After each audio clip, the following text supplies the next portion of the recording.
महाराष्ट्रामध्ये 29 महानगरपालिका, त्याच्यानंतर नगर पंचायत, नगर परिषद अशा बऱ्याच स्थानिक संस्थांच्या निवडणुका पार पडल्या. या संपूर्ण निवडणुकांमध्ये जे मुस्लिम कम्युनिटीज आहेत ते देखील मुस्लिम समाजातील काही नेत्यांनी, कार्यकर्त्यांनी ही निवडणूक लढवली होती आणि चांगलेच यश महाराष्ट्रामध्ये मुस्लिम जे समाज आहे किंवा त्यांचे कार्यकर्ते जे आहेत त्यांना मिळाल्याचं आपल्याला पाहायला मिळतं. आणि याच पार्श्वभूमीवरती जे निवडून आलेले आहेत त्या सर्व मुस्लिम कार्यकर्त्यांचा किंवा नेत्यांचा, पदाधिकाऱ्यांचा सत्कार जो आहे तो करण्यात येणार आहे. आता माझ्यासोबत महाराष्ट्र मुस्लिम कॉन्फरन्सचे राष्ट्रीय संस्थापक अध्यक्ष हाजी मेमन आहेत.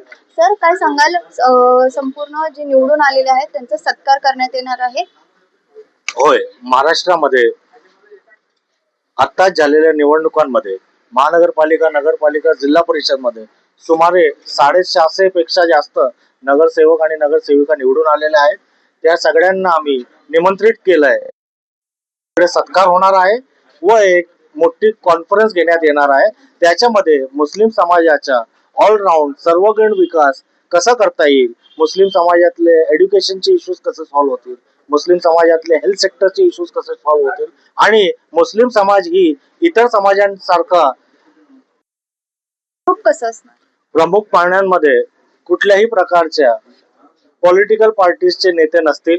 स्टेजवर x IAS, x IPS officers असतील, काय एक्स ब्युरोक्रेट्स असतील, ते सर्व समाजातले असतील आणि ते एक कॉन्फरन्सद्वारे, भाषणाद्वारे नगरसेवकांनी आयडियल नगरसेवक कसं व्हावं, समाजाच्या आणि सर्व समाजांना सोबत घेऊन कसं काम करावं त्याच्याबद्दल ते भाषण करतील.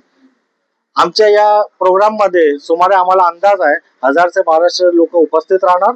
त्याच्यामध्ये 500हून अधिक नगरसेवक असतील. कुठले प्रमुख मुद्दे या कॉन्फरन्स मध्ये तुम्ही मार्गदर्शित करणार आहात जे नुकतेच निवडून आलेले आहे? कारण की सध्या समाजामध्ये बघायला गेलं तर जातीचे तेढ निर्माण करणारे विविध मुद्दे असतात, त्याच्यातून काही कसं डिपेंड करावं अशी कुठली गोष्ट असणार आहे का? प्लस समाजासाठी कसं काम करावं अशा कुठल्या प्रकारचे मुद्दे यामध्ये असतात? आपण बघितलंय, जातीय तेढ निर्माण करणारे स्टेटमेंट हे इलेक्शनच्या अगोदर दिले जातात. आता इलेक्शन संपलेले आहेत आणि आम्ही कधीही अगोदर किंवा आत्ताही त्या सब्जेक्टवर कामच करत नाही. आमचं काम हे आहे, गोरगरिबांना एज्युकेशन भेटलं पाहिजे, गोरगरिबांना राशन भेटलं पाहिजे, गोरगरिबांना सुविधा जे गव्हर्नमेंटने डिक्लेअर केलेले ती सुविधा, ती इक्विटी त्यांना भेटली पाहिजे आणि त्याच्याबद्दल कसं काम करता येईल त्याच्यावर आम्ही विचारविमर्श करणार.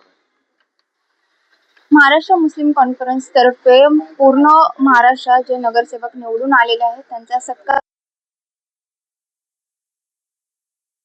संस्थापक अध्यक्षांनी दिलेली आहे. शिवानी लकडे, टाइम्स ऑफ महाराष्ट्र, पुणे.